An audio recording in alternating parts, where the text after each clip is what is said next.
சுப்பிரமணியபுரம்.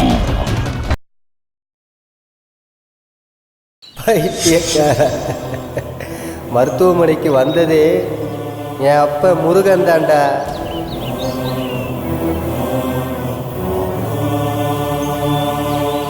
ரெண்டு பேரை கொன்னது பேய் இல்ல, ஒரு வாலிப பையன்.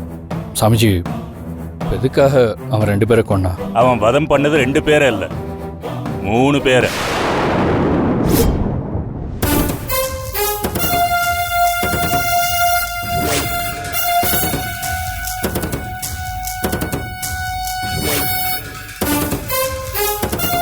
நான் ரொம்ப நாளைக்கு உன் மக உடம்புல இருக்க போறதில்ல.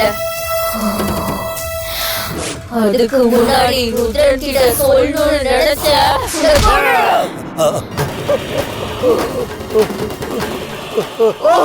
வைஷ்ணவி,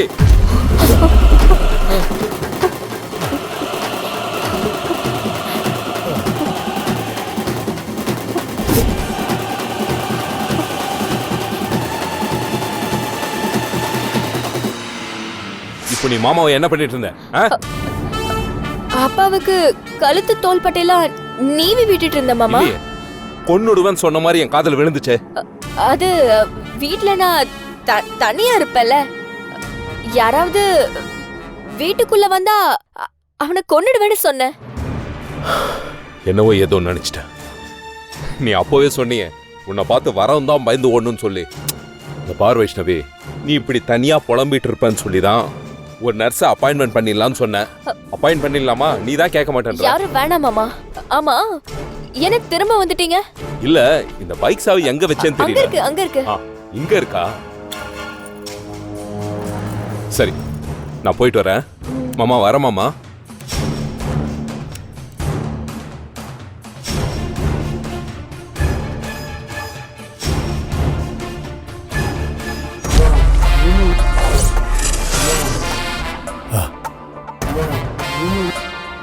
உன்னால வாய திறந்து கத்த முடியாது, பேச முடியாது. ஆனா எழுதி காட்டி என்ன காட்டி கொடுக்கணும்னு நினைச்ச, மீறி சொன்ன, உன் மக உடம்ப விட்டு வெளியேறி உன் மகளை கொன்னுடுவேன்.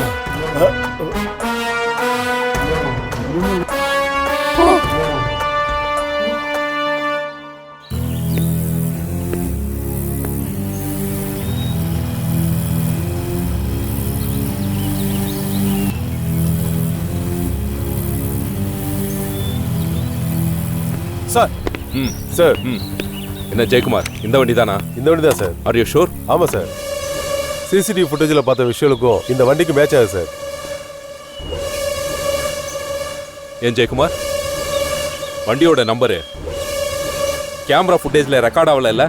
ஆமாம் சார், பட் மற்ற அடையாளங்கள்லாம் ஒத்து போகுது. அப்படியா?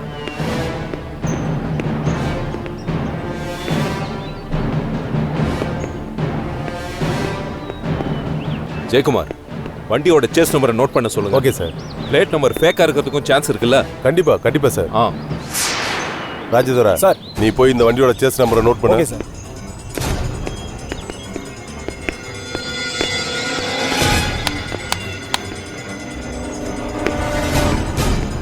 ஃபாரன்சிக் டிபார்ட்மெண்ட்டுக்கு இன்ஃபார்ம் பண்ணிட்டேன் சார், அவங்க வந்துட்டு இருக்காங்க. அந்த 3 பேர் தவிர வேற யாராவது ஃபிங்கர் பிரிண்ட் இருக்கான்னு சொல்லி பார்க்க சொல்லுங்க. Okay sir.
சார் இந்தாங்க சார் வண்டியோட சேஸ் நம்பர். கார்த்திகாவோட கேஸ்ல முக்கியமான அக்யூஸ்டும் 3 பேரும் செத்துட்டானுங்க. கேஸ் நெக்ஸ்ட் ஸ்டேஜுக்கு நகர மாட்டேந்தே. ஏன் சார் இந்த 3 பேரும் கூலி படம் தெரிஞ்சு போச்சு. இப்போ இவங்களை ஏவி விட்டது யாரு? அவங்கள தான் சார் நம்ம கண்டுபிடிக்கணும். ஜெயக்குமார், இந்த வண்டியில ஃபிங்கர் பிரிண்டோ இல்ல வேற ஏதாவது எவிடன்ஸோ கிடைச்சாதான் கேஸை மூவ் பண்ண முடியும்னு நினைக்கிறேன். கார்த்திகாவை கொல்றதுக்கு கூலிப்படையை ஏவுனவன் கார்த்திகாவோட ரிலேஷனாக இருப்பானோ? விசாரிப்போம். சார் எனக்கு என்ன தோணுதுன்னா, இப்போல்லாம் ஒன் சைடு லவ்லாம் ஏதாவது கிரைம் அஃபென்ஸில் தான் முடியுது. எவனாவது ஒருத்தன் கார்த்திகாவை ஒன் சைடாக லவ் பண்ணி அது நடக்காத ஆத்திரத்தில் கூலிப்படையை ஏவி இருப்பானோ? சரி, நீங்க சொல்ற மாதிரியும் எல்லா ஆங்கிள்லையும் இன்வெஸ்டிகேட் பண்ணுவோம். சார் இது சம்பந்தமா கார்த்திகாவை நம்ம உடனடியாக விசாரிக்கிறது நல்லது சார். இல்ல ஜெயக்குமார், இப்போதைக்கு கார்த்திகாவை டிஸ்டர்ப் பண்ண வேணாம். ஏன்னா என்கொயரி என்ற பேர்ல நடந்த பழைய சம்பவங்கள் எல்லாம் நினைவுபடுத்துற மாதிரி ஆயிடும். சார் கார்த்திகாவுக்காக நீங்க பாத்தீங்கன்னா எஸ்பிக்கு நீங்க தானே பதில் சொல்லணும். உண்மைதான். செத்து போன 3 பேரையும் ஏவி விட்டு கார்த்திகாவை கொலை பண்ண முயற்சி பண்ணவன் யாரு? இந்த கேஸ்ல அவன் தானே அக்யூஸ் நம்பர் 1. ஆமா சார். இனிமே என்னோட இன்வெஸ்டிகேஷன் அவனை நோக்கி தான் இருக்கும். என்னம்மா வீடு பூட்டி கிடக்கு? சேகர் பையன் எங்க போனா? அவன் எங்க போறான் என்ன பண்றான்னே தெரியலண்ணே. இன்னைக்கு கார்த்திகாக்கு டிஸ்சார்ஜ்னு தெரியும். ஏன் இப்படி பொறுப்பே இல்லாம நடந்துக்கிறான்? வர வர அவன் நடத்திய வித்தியாசமா இருக்குண்ணே. ஏதாவது முக்கியமான வேலையா அலையறானோ என்னவோ. இல்லம்மா, உனக்கு இப்படி ஆனதுல இருந்து புத்தி பேதலிச்ச மாதிரியே தெரியறான் அவன். ஒருவேளை உனக்கு இப்படி ஆனதை நினைச்சு நினைச்சு புத்தி பேதலிச்சு போயிருப்பானோ? சேகர் ரொம்ப தைரியமானவன்பா. இல்லைன்னா 40-50 அடி குழிக்குள்ள இறங்கி என்னை காப்பாத்திருப்பானா? அவன் மனசுல என்ன கவலையோ என்ன கஷ்டமோ. இவர் சாவியை எங்க பொறுப்பு இல்லாம மாட்டிட்டு போயிருக்கான்னு. இவ்வளவு நாள் நம்ம கூட இல்லாதது பிரச்சனை இல்ல. இன்னைக்கு நம்ம கூட இருந்து ஒத்தாசை பண்ணணுமா இல்லையா? விடுங்கப்பா, அவன் ஏதோ அதான் நாம வந்துட்டோம்ல. நீ நில்லுமா, இரு. இந்தங்கண்ணே.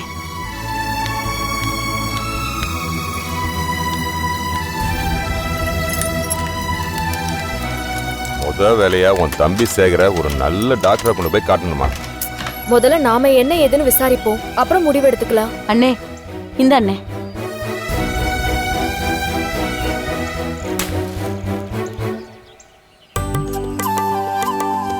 பேய் கண்ணு, பிசாசு கண்ணு, கொள்ளி கண்ணு, கோட்டாங்கண்ணு, நாய் கண்ணு, நரி கண்ணு, உற்றார் கண்ணு, உறவினர் கண்ணு, தாய் கண்ணு, தகப்பன் கண்ணு, எல்லாருடைய கண் திருஷ்டியும் இன்னியோட போயிடணும். உள்ள போம்மா, கூட்டிட்டு போங்கண்ணே. வாமா.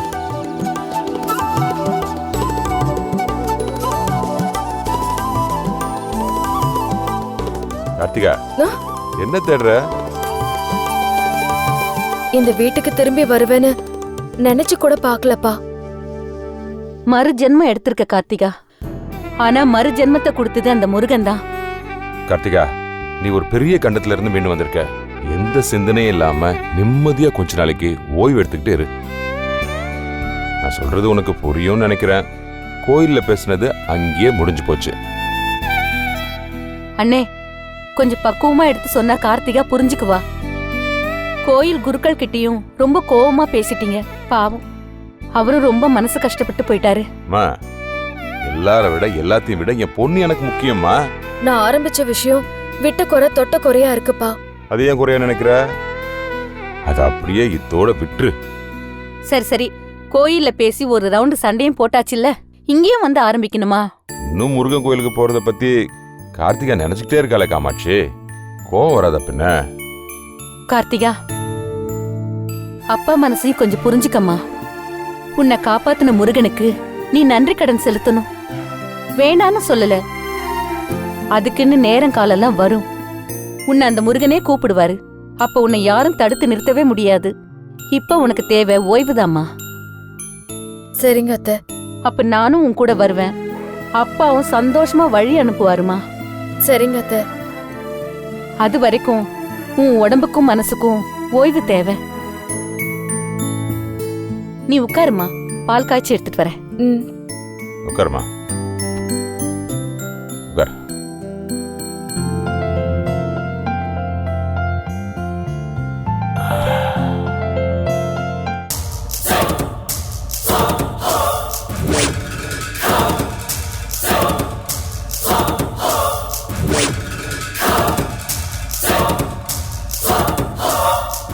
சாம்பசிவம், உன்கிட்ட சொல்ல மறந்துட்டேன்.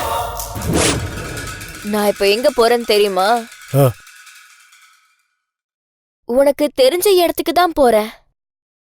ராமநாத வீட்டுக்கு. உன்னால தடுக்க முடியுமா?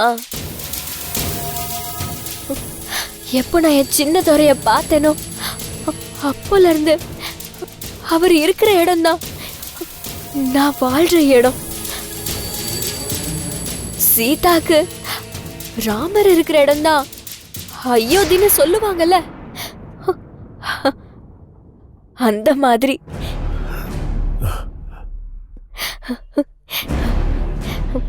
அந்த சின்னதொரை யாருன்னு தெரியுமா? என் புருஷன். ஆனா ஊரே அவரை செல்லமா மதிப்பும் மரியாதையா சின்னதொரை சின்னதொரைன்னு கூப்பிடுவாங்க.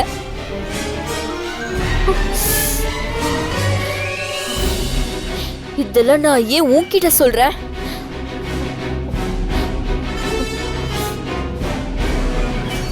நான் வரேன்.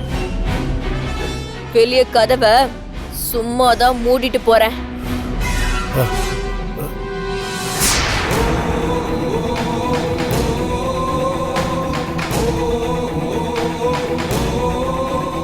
என் பொண்ணு ஒரு தீய சக்திகிட்ட மாட்டிக்கிட்டு படாத பாடுபடுறாளே, இவளை நான் எப்படி மேய்க்க போறேனோ?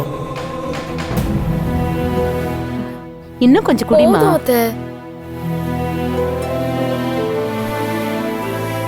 போதும். கார்த்திகா, சேகர், உடம்பு எப்படிமா இருக்கு? இப்ப பரவாயில்ல, நல்லா இருக்கேன்டா. சேகர், ஹாஸ்பிட்டல்ல கார்த்திகாவை அட்மிஷன் போட்டுட்டு மாத்து துணி எடுத்துட்டு வரேன்னு வீட்டுக்கு வந்தவன் தான். இத்தனை நாளா ஹாஸ்பிட்டல் பக்கமே எட்டி கூட பார்க்கல. அப்படி எங்க தான் போயிருந்த? என்னதான் வேலை செஞ்ச நீ? கோயிலே கதின்னு கிடந்தியா? அப்பா, கார்த்திகாவை இந்த நிலைமையில என்னால் பார்க்க முடியல, அதான் ஹாஸ்பிட்டலுக்கு வரலப்பா. உடம்ப பார்த்துக்கோ.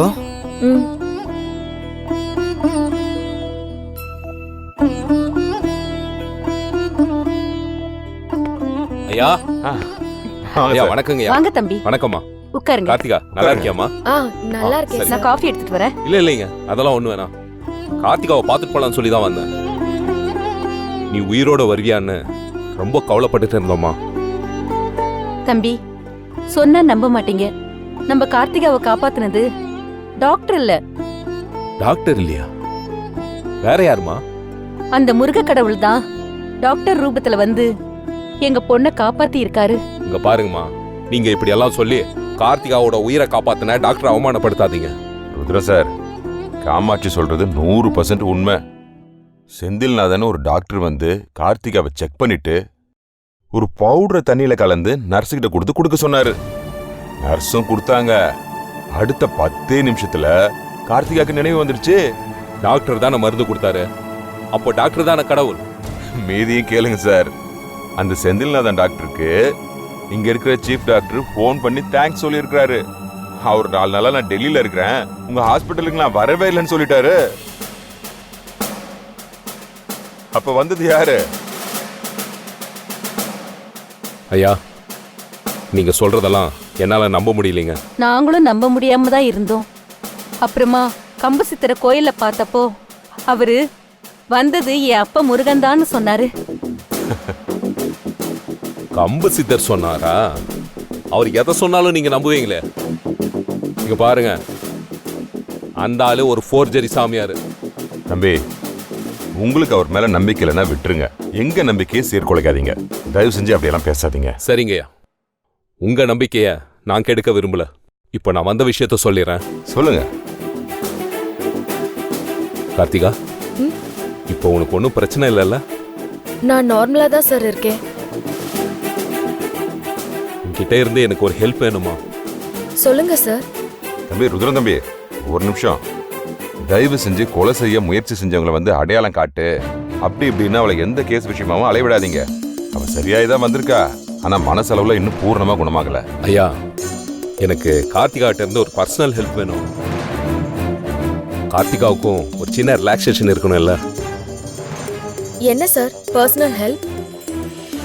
என் மாமனாரும் அவர் மக வைஷ்ணவியும் என் வீட்டுக்கு விருந்தாளியா வந்திருக்காங்க. ஆமாம்மா, நீங்க கூட சொன்னீங்களே, அவங்க இங்கே தான் இருக்காங்களா? இல்ல, என் மாமனாருக்கும் அவர் மக வைஷ்ணவிக்கும் ஏதோ பிரச்சனை மாதிரி தெரியுது. என்னன்னு சொல்லி என்னாலே கண்டுபிடிக்க முடியல. போலீஸுக்கே சவாலா? அதுவும் வீட்டுக்குள்ளேயே? சரி, நான் என்ன ஹெல்ப் பண்ணணும்னு சொல்லுங்க. இல்லம்மா, என் மாமனாருக்கு திடீர்னு வலிப்பு மாதிரி வருது. வைஷ்ணவி அவரை சரியா கவனிச்சுப்பாளான்னு தெரியல. நீ ஃப்ரீயா இருக்கும்போது அப்பப்போ என் வீட்டுக்கு வந்து என் மாமனாரை பார்த்துக்கிட்டா நல்லா இருக்கும். அதான். கார்த்திகா, உன் உயிரை காப்பாத்தினதுல இவருக்கு பெரிய பங்கு இருக்கு. உன்னால முடியும்னா நீ போயிட்டு வா. நான் அதுக்கெல்லாம் யோசிக்கலப்பா. நீங்க என்ன சொல்லுவீங்கன்னு தான் யோசிச்சுட்டு இருந்தேன். அம்மாடி, இன்ஸ்பெக்டரும் நம்ம குடும்பத்துல ஒருத்தர் மாதிரி தானே, நான் மறுப்பு சொல்லுவேனா?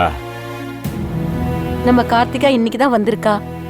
நல்ல சாப்பாடு போட்டு கார்த்திகா உடம்ப கொஞ்சம் தேத்தி அனுப்பலான்னு யோசிக்கிறேன். காமாட்சி, கார்த்திக் என்ன வெளியூருக்கா போறா? 2 தெருவு தள்ளி ருத்ரன் சார் வீடு இருக்கு. சாப்பாடு ரெடின்னு சொன்னா வந்துட்டு போறா. மாடி, எனக்கு எந்த பிரச்சனையும் இல்லை, நீ தாராளமா போயிட்டு வா. சரிங்கப்பா. சரிங்கய்யா, அப்ப நான் கிளம்புறேங்க. ஆ, கார்த்திகா வரமா? சரி வரேன்னு சொன்னதுக்கு ரொம்ப சந்தோஷமா. தம்பி, எதுவும் சாப்பிடாம போறீங்களே? ஏங்கம்மா, எனக்கு பசிச்சா நான் கேட்டு வாங்கி சாப்பிட போறேன். நீங்க சொல்லணுமா? நான் வரேம்மா. சரிங்க தம்பி.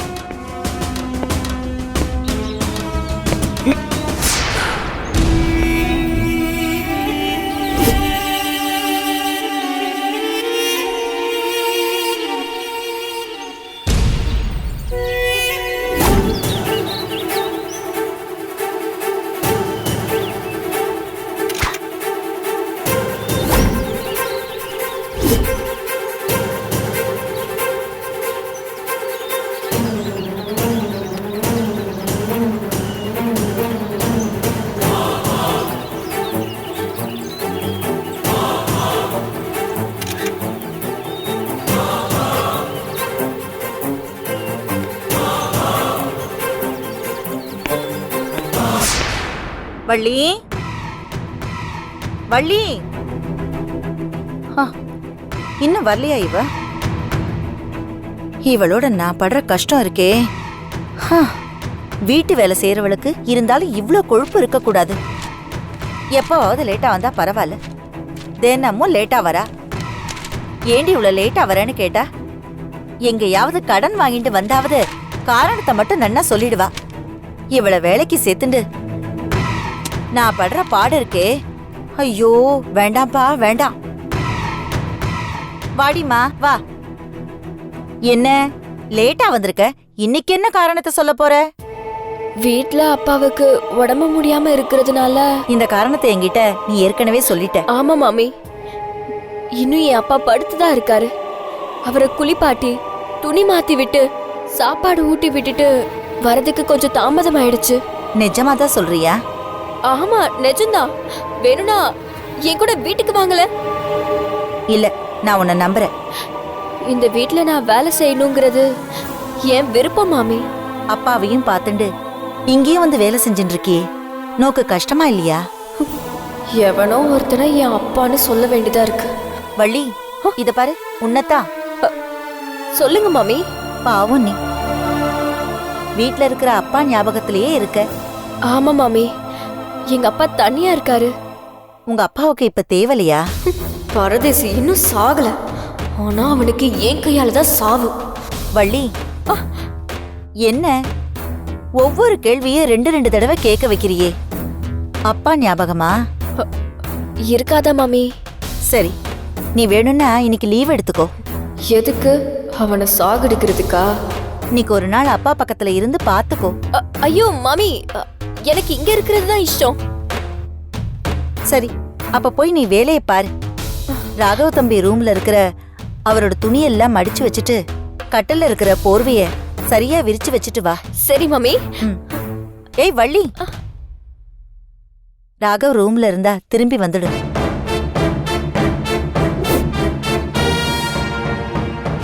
அவருக்கு ஏதோ பெருசா ஆன மாதிரி தோணுச்சு. தோணும் தோணும். உன் மனசுல வேற ஏதோ தோணி இருக்கு. அதான் அவரை கட்டி பிடிச்சிட்டு இருந்திருக்க. உன்னால என்ன ஒண்ணும் பண்ண முடியாது. ஆனா நான் நினைச்சா நீ இந்த வீட்டுக்குள்ள கால் வைக்கவே முடியாது.